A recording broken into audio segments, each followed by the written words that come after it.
Last week, the Senate came another step closer to providing real tax relief to the middle class and providing a much-needed boost to our economy. Yes, I'm talking about the passage of the Tax Cuts and Jobs Act.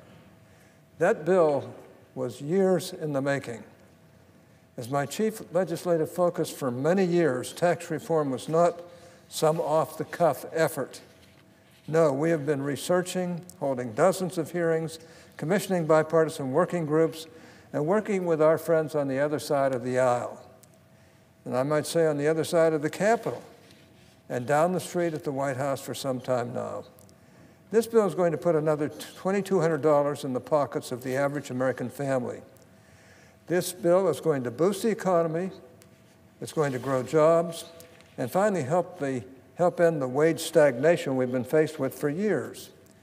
This bill is going to unleash the American spirit, bringing businesses back home where they started and encouraging other businesses to both come from abroad as well as to grow from within. Once again, America will be open for business. I have not been alone in this process, though, not by a long shot. In fact, tax reform has been a priority for many of my colleagues, including some that are no longer serving. I'm talking, of course, about people like Congressman Dave Camp and Senator Max Baucus, who did a lot to move this effort forward. I feel gratified to have been here and to have worked with my colleagues to get this far. As efforts this year began in earnest, we set out to build on the work of our former colleagues and to give low and middle-income Americans some much-needed relief and to give our country an opportunity to compete in the global economy. Our bill will do that. But as we all know, these great reforms are not quite yet promised to the American people.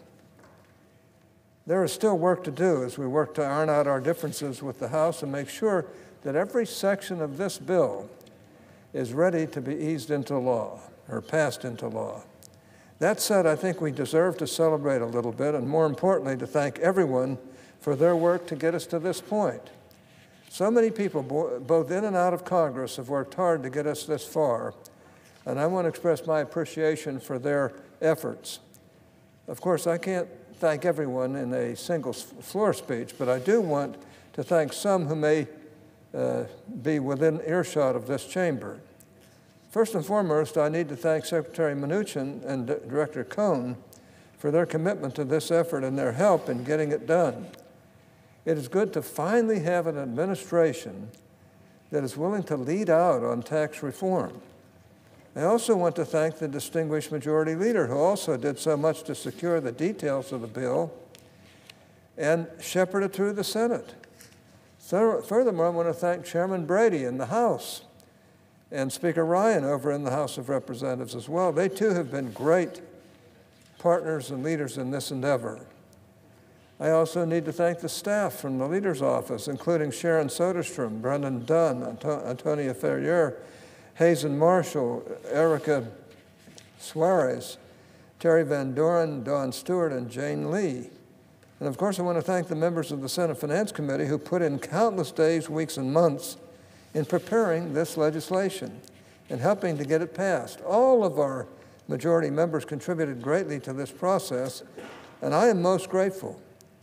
I also want to thank the tax legislative assistants from each of the committee members who helped to craft this bill, namely Chris Allen, Sam Beaver, Joseph Boddicker, Chris Conlon, Shay Hawkins, Randy Herndon, Bart Massey, Monica McGuire, Mike Quickle, Zachary Rudisil, Andrew Syracuse, Robert Sneeden, Derek Thurer, and Mark Warren, all of whom did an outstanding job in helping us to produce this bill.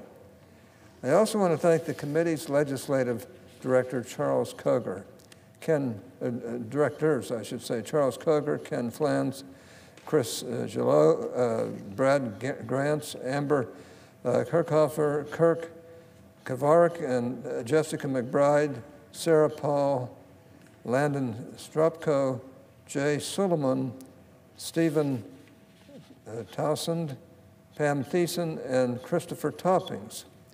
In addition to all of the senators and staff on the Finance Committee, I need to thank some others. As we all know, this process has been a joint effort with our friends on the Budget Committee. And I need to thank Senator Enzi once again for his leadership on that committee to give us the reconciliation instruction that made this all possible. Additionally, I'd like to thank members of his staff, including Joe Brinkle, Jim Neal, Betsy McDonald, Matt Giroux, Paul Vinovich, Becky Cole, Eric Euland, Thomas Fuller, and the rest of the Budget Committee team. Closer to home, I want to thank the staff of the Finance Committee who have done so much of the heavy lifting here. I need to single out Mark Prater, my Chief Tax Counsel, who has served the committee for decades and whose knowledge and expertise on these matters is recognized by everyone here and by pretty much everyone everywhere else. I also want to express my thanks to the rest of my committee tax staff, Jennifer Acuria, Tony Coughlin, Christopher Hanna, Alex Money, Eric Oman, Marty Pippins, Preston Rutledge, and Nick Wyatt. Additionally, I need to thank my staff director, Jay Khosla, who quarterbacked the staff through this whole ordeal, who has spent many years with me as we've laid the groundwork and started construction on this undertaking.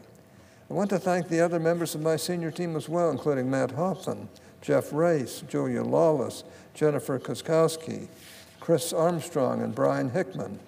And I need to thank the communications staff on the committee, Katie Neary, Nicole Hager, and Joshua Bloom.